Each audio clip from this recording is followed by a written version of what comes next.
పల్లారుగూడ MPTC Guguloth Veeramma గోపీసింగ్ ఆధ్వర్యంలో సంగెం మండల కేంద్రంలో సీఎం కేసీఆర్ గారి చిత్రపటానికి పాలాభిషేకం నిర్వహించారు.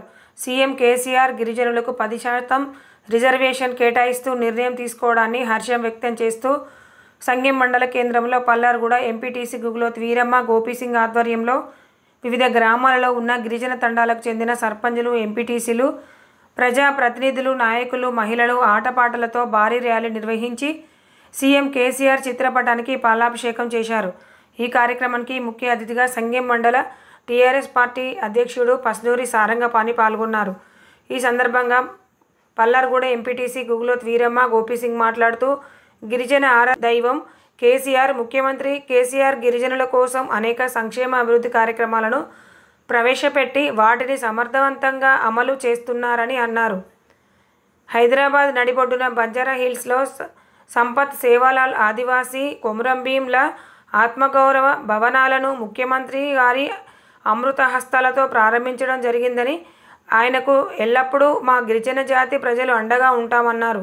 ఈ కార్యక్రమంలో సంగెం మండలంలోని గిరిజన తండాల సర్పంచులు, ఎంపీటీసీలు, వార్డు మెంబర్లు, గ్రామ పార్టీ అధ్యక్షులు, సొసైటీ డైరెక్టర్లు, పార్టీ కార్యకర్తలు, యువ నాయకులు, మహిళా సోదరీమణులు తదితరులు ఈ కార్యక్రమంలో పాల్గొన్నారు.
బంజారా జాతిని గుర్తించింది కేసీఆర్ గారు.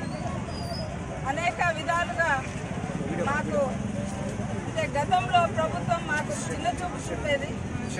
తెలంగాణ ఏర్పడ్డాక మాకు సపరేట్ గ్రామ పంచాయతీలను చేసి మాకు కూడా అంటే అక్కడక్కడ నాయకులు వాళ్ళే పరిపాలించాలి, వాళ్ళ దండాలను వాళ్ళ గూడాలను వాళ్ళే పరిపాలించాలనే ఉద్దేశంతో ఆ రోజు గ్రామ పంచాయతీలు ఏ విధంగా చేసిరో ఇప్పుడు జనాభా ప్రతిపాదకంగా 6% రిజర్వేషన్ని ఈరోజు 10% పెంచి మాకు మా పిల్లలను కూడా ఆర్థికంగా ఆదుకోవడం జరిగింది.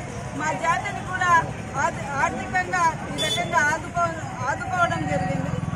దాంతోపాటు గిరిజన బంధు కూడా ప్రకటించడం జరిగింది.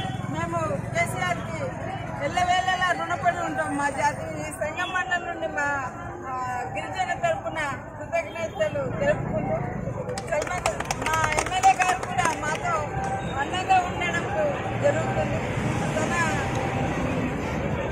తనతో మా తండాలను కూడా ఎమ్మెల్యే గారే ఎక్కువ గుర్తించడం, రోడ్లు కానీ అనేక సౌకర్యాలు ఎమ్మెల్యే గారు వచ్చాకనే చేయడం జరిగింది. దాంతోపాటు మా రాష్ట్రంలో అంటే హైదరాబాద్ నడిబొడ్డున ఈరోజు బంజారా భవన్ అనేది కట్టడం జరిగింది.